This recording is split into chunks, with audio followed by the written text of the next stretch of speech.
Allah subhanahu wa ta'ala berekeli uyku ayetinde Ya eyyühellezine amenu kutiba aleykumus siyam kema kutiba alellezine min qablikum leallekum tettekun eyyâme ma'dudat sadakallahul azim. Bu berekeli uyku ayette siz menen bizge imandularga orozonu Kuday talan paraz kılıp jatat.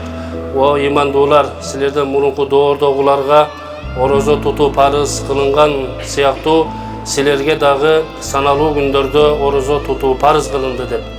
Sanalı gündörden maksat tuğandar bul jaşoo uşunçalık kıska eken göz irmemde göz açıp jumgança uakıt saatlar uşunday ötüp atat. Geçe gün ele biz ötkön жылдагы Ramazan ayın kuanuu menen tosup alıp marhaba ya şahru Ramadan hoş geldin ey ıyık Ramazan ayı dep al эми sanalı gündörden keyin al-vada ya şahru Ramadan hoş bolgunun ey ıyık Ramazan ayı dep koştoşkonmuz. Bирок байкасаңыздар göz açıp jumgança ele kayrele ıyık Ramazan ayı mına kelip kaldı.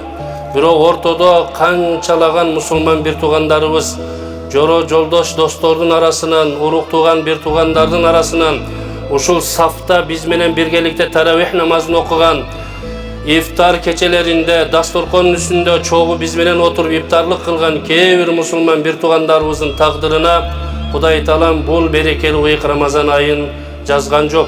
Al bir tuğandar ölümdün damın tatıp ahiretke sapar tarttı. Bирок ошолордун катарында ушул мечитте бардыгыбыз жыйналып кайрадан берекeli болгон ыйык Ramazan ayын кубануу менен тосуп алып отурабыз туугандар.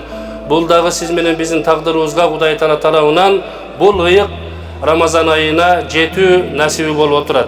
Бул оңолуунун айында туугандар bir айдын içinde biz өзүбүздүн такыбалуулугубузга, жүрүм турумубузга, адеп аклагыбызга, ички дүйнөбүздүн руханий баалуулугуна абдан жакшы көңүл буралы. Себеп дегенде эртең эле бул күндөр өтүп кетет, бирок бул bir ay biz үчүн руханий bir мектеп болот.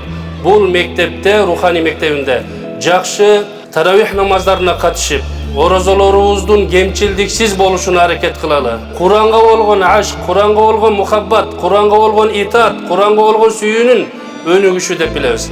Атүгүл коңшулаш мамлекеттерге биздин карекелерибиз иншалла сапар тартып барып ушул хатмул Курандарга катышып келүү үчүн сапарга чыгып кетишти. Мына Кудайга шүгүр, урматтуу туугандар, биздин урпактарыбыздан дагы ушундай Куранды жатка көтөргөн, Куранга кызмат кылган карылардын чыгышын Кудайым насип этсин. Ал эми ушу таравих намаздарын өтүп бере турган карыларыбызга Кудай Таалам күч кубат берсин. Бардыгыңыздарды эртеңки Рамазан айыңыздар менен куттуктайбыз. Кудай Таалам туткан орозолорубузду кабыл кылсын. Берекелүү ыйык айда илтижа кылып, алакан жайып, жараткандан жалбарып суранган дуа тилектерибизди Кудай Таалам кабыл кылсын. Ассаламу алейкум ва рахматуллахи ва баракатух.